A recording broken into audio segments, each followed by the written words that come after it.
Yes. Am I in this time? You Can you hear are, me? yes. Hey, success.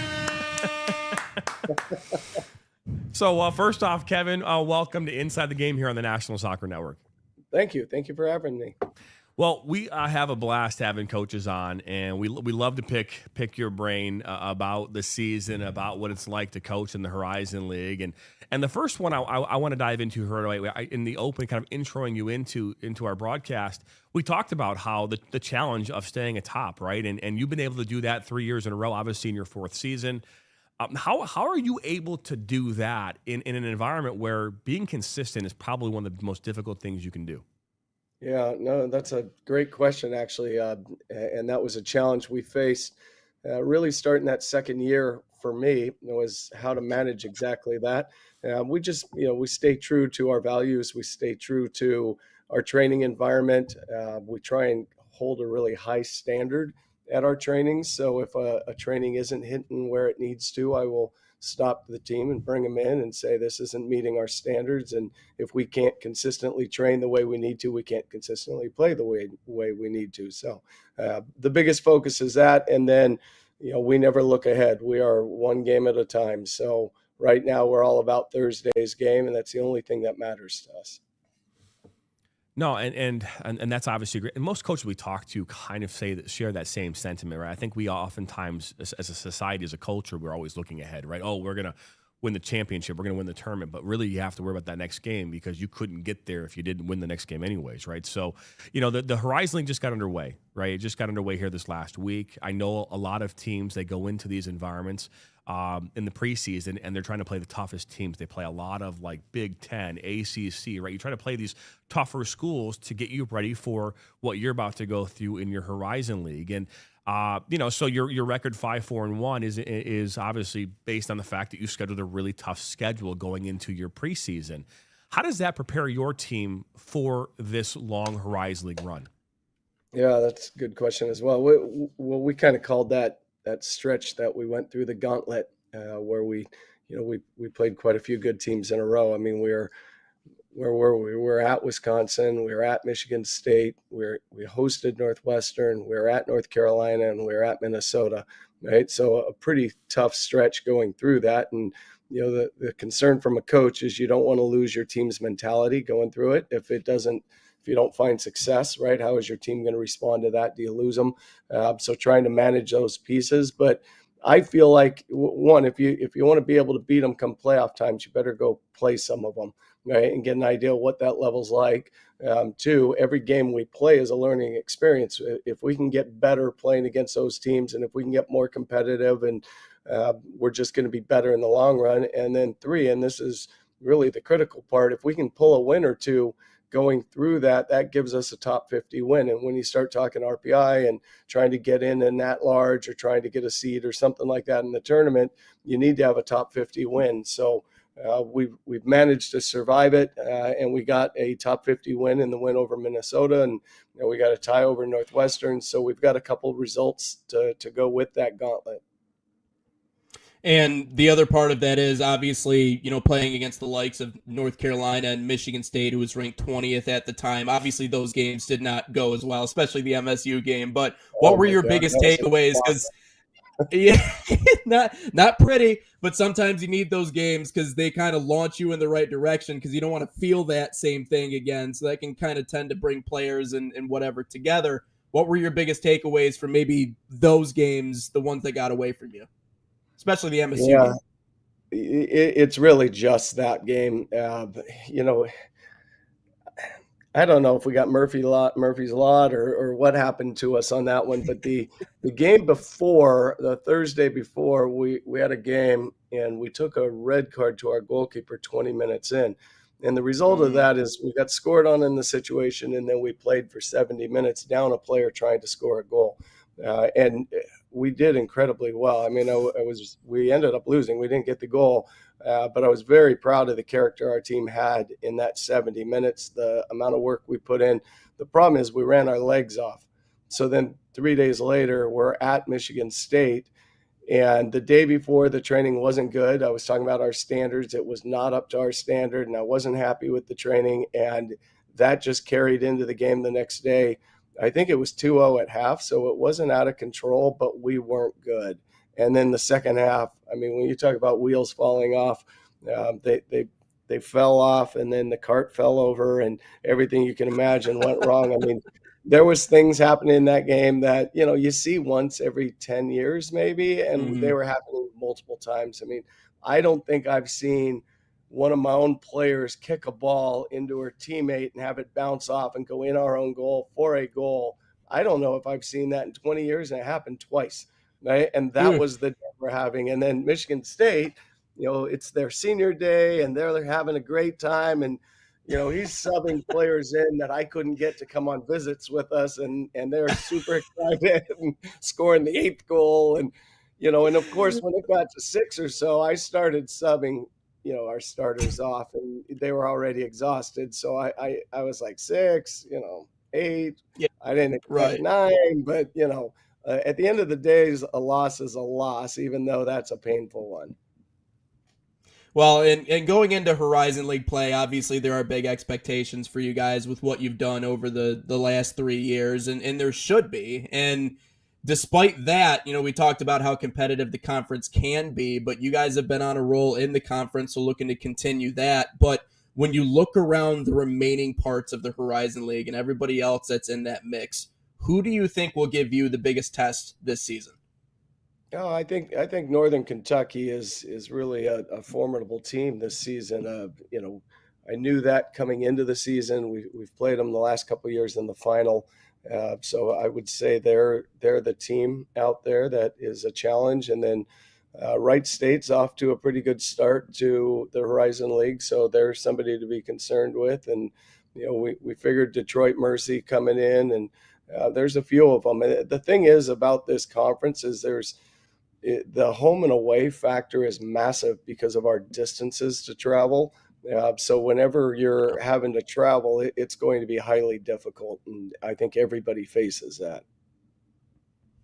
We talked about this here earlier about really the disparity between these teams and how close they really are. Right, you mentioned Detroit Mercy. If we looked at last year's Horizon League standings, I mean, obviously you were atop, but 6 points below you was Northern Kentucky, but 2 points separated Detroit Mercy from Northern Kentucky, right?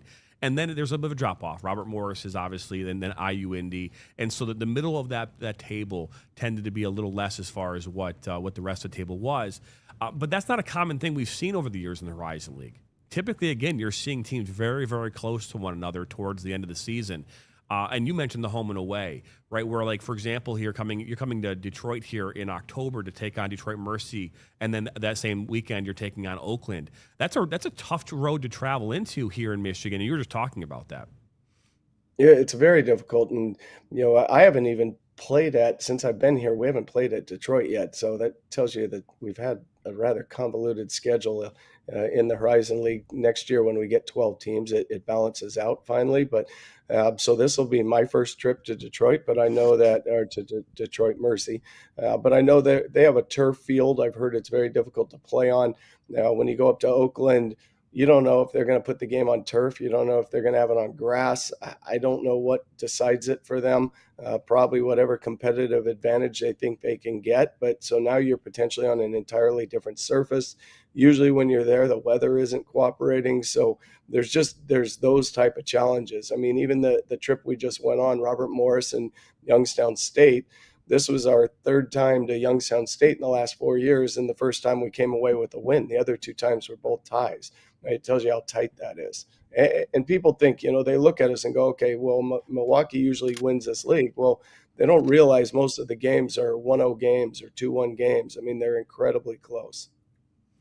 No, and it's 100% the case. And something that when we look at when we talked about this yesterday with Wake Forest's head coach as well, about there are certain schools that are, and you even alluded to this, that are destinations, right? If you're a Division I athlete, and you're like, my dream, your dream might be, especially on the women's side, North Carolina, Stanford, right?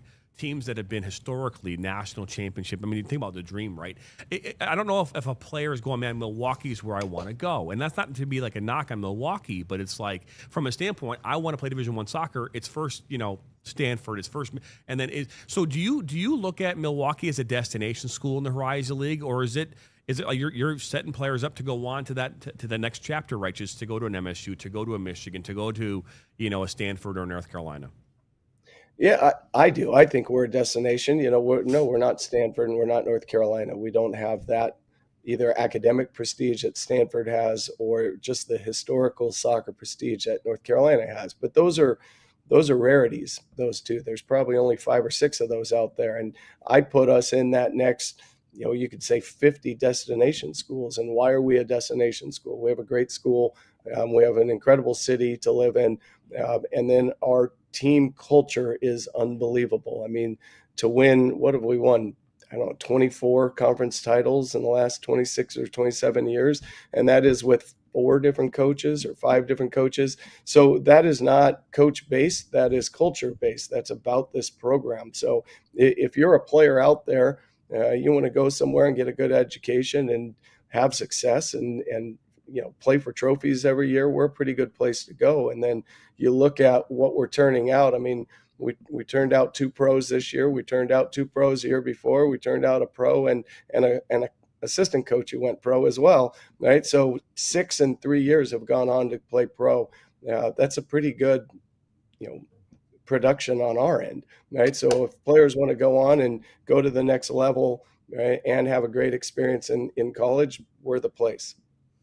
No, and again, from what I've seen from Milwaukee over the years, I absolutely agree with that statement. We asked that question because I think it's important because in the college landscape, especially on the women's side of the game, it is ultra competitive, right? And I because again, there's a lot of opportunity, but again, there's a lot of movement, right? And something we talk about with a lot of coaches is how to handle that, right? Because at least from our perspective of watching all these games and being a part of soccer the way we are, is that loyalty to a program.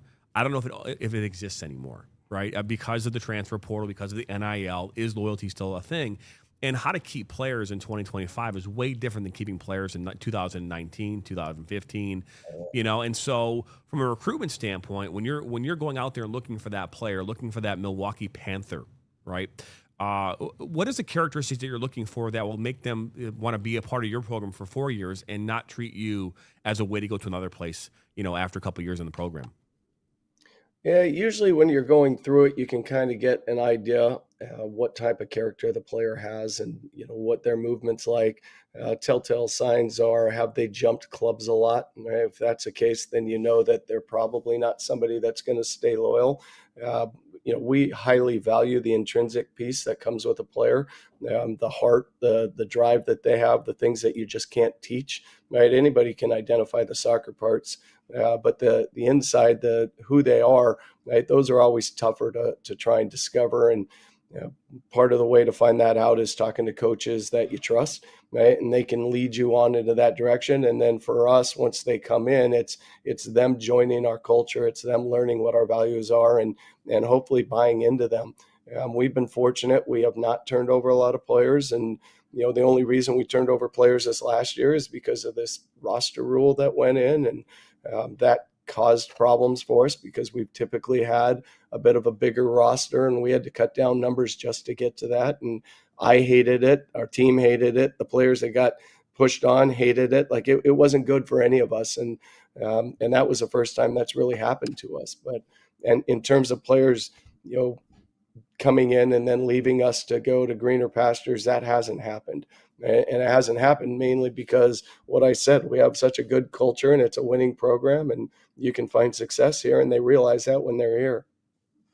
And not just find success there, but find success at higher levels. And obviously you've shown that with developing some of the pros. You were talking about that element of your job as well. And I think it's interesting because everybody gets into this, it gets into sports in general with, I think, the dream initially of going professional. I think that's why we all did it, and then some of us turn out to be 5'8" and, would rather speak into a microphone than actually play the sport because we're better at that. You're as it turns 5'7", out. Nate.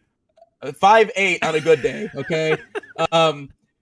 But that's the biggest part about it too, is you give them the tools and the opportunity to continue playing at a higher level. What's the biggest differentiating factor between those who are able to make it pro and sustain a career at that level and maybe those who have the tools but don't end up making it? As a coach in the game for as long as you have, What's the biggest differentiating factor to you?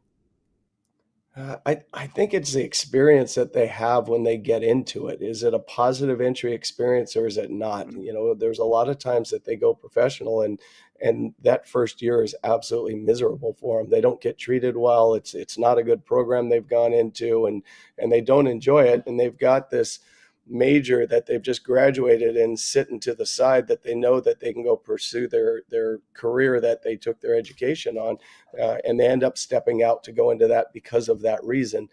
So I think it's trying to find the right experience. I mean, even when I look at ours, 4 of the 5 players that went pro never would have thought that they could have played pro. So when I first entered into the Mm. picture, this isn't something they were thinking about. You say, everybody thinks about that. Not all of them do.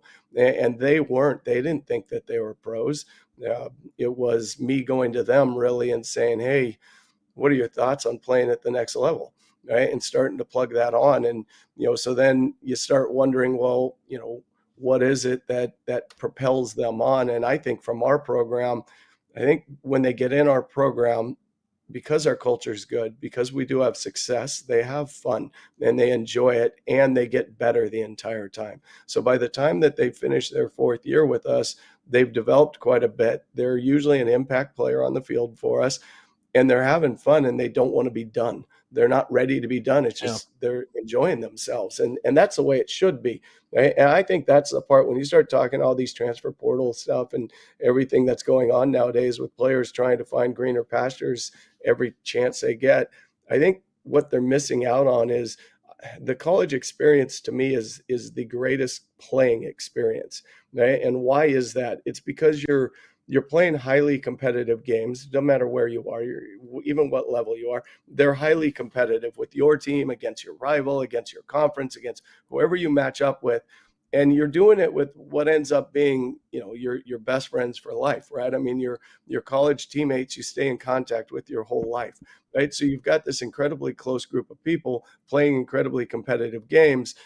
That's what makes it special. When you go pro, it's different. You've got a married 32-year-old and you've got a 17-year-old who's just coming out after high school's ended and training with you, right? So you have this huge gap. You don't get the same team feel or connection or best friend element. You don't get any of that. You get the competitive games, but you don't get the other side. College has both. And that's what makes it special. And that's what, when people start popping from one school to the next, that's what they're missing. No, and Kevin, I think the way that you've communicated, especially the part about the competitive landscape of soccer, especially at the college level, is perfect. And because I think, again, the mom or dad out there right now and the player who are thinking about the next step in their career, right, which is, hey, you're 14, 15 years old and you want to go play college soccer. Why are you choosing, or what's the path that you're choosing to go down? And more importantly, where are you going to try to anchor yourself, right? And I think that right now we're afraid to do that. I think a lot of players are afraid to put like an anchor down and kind of lock themselves into a place and try to be there for a period of time. You're seeing it in the club soccer environment where you see players who are like at one club team and then they go to another club team and they're not like, a bit, why? Because it's better, or there's something over here, but it's not always better. Right. I mean, there's a reason why certain clubs are good and otherwise others are not. But I think that we've lost this ability, I think, from culturally in the game of soccer about staying someplace for a period of time and seeing it out, right, seeing it through. And that's, I think, kind of helped, I think, create this kind of melting pot, right, that we're seeing right now at the collegiate level. We ask a lot of questions on this show, but one of the most important questions we ask, Kevin, this is by far the toughest and most important question I'm going to ask you today. And we've asked every coach that's been on our platform, is that when you go on those long road trips, like you're going to be out here in Detroit in October, you're going to travel to Detroit, you're going to travel to Rochester, it's going to be a longer weekend travel. So then you're going to go home and get back to Milwaukee. You get off that bus. Where do you go to grab that meal? Where are you going? Well, so we just did this, right? And it wasn't a bus, it was vans that the coaches were driving. So let's be clear about that. I wish it was a bus, right? So we flew into O'Hare, right? And flying into O'Hare from Pittsburgh, we got delayed for an hour and something up in the air because of storms over O'Hare. And then we finally get in and we get stuck on the tarmac for a while. And They finally get us to the gate and realize they lined us up at the wrong line for the gate for the size of our plane. So they had to back us up and bring us back in. So ultimately, we're 2 hours late. We have to go get the vans. So now the coaches are off on an adventure trying to figure out where lot F is, right? Going by some train to find it, and then pick up our team and head on. And we go to Portillo's. And this is the second time we've done that. We love Portillo's. We are Portillo's team, right? They've got something for everybody. I'm an Italian beef dipped kind of guy. I'll take that all day. Portillo, that's a solid choice. That's probably the best one we've gotten on this show so far. So well done. Well done. Portillo's I told you our team culture is good, right? I mean, they're a Texas Roadhouse Portillo's team. That's what they like. You can't go wrong with Texas Roadhouse. That's Chicago. I mean, you know, right? Yeah. Any place you can eat peanuts and throw the shells on the floor, I'm in. There's actually a Portillo's here in Metro Detroit, and so now it's we get to experience that here in Michigan, which is great. So. But Kevin, man, we appreciate you stopping on by here this morning. Obviously, 5-4-1 right now. You're 2-0 in the Horizon League, and we obviously wish you much success. You guys this week go on and take on Purdue Fort Wayne as well as Northern Kentucky. So we wish you luck here the rest of the way. Thank you. I appreciate it, and thank you for having me on. This is nice.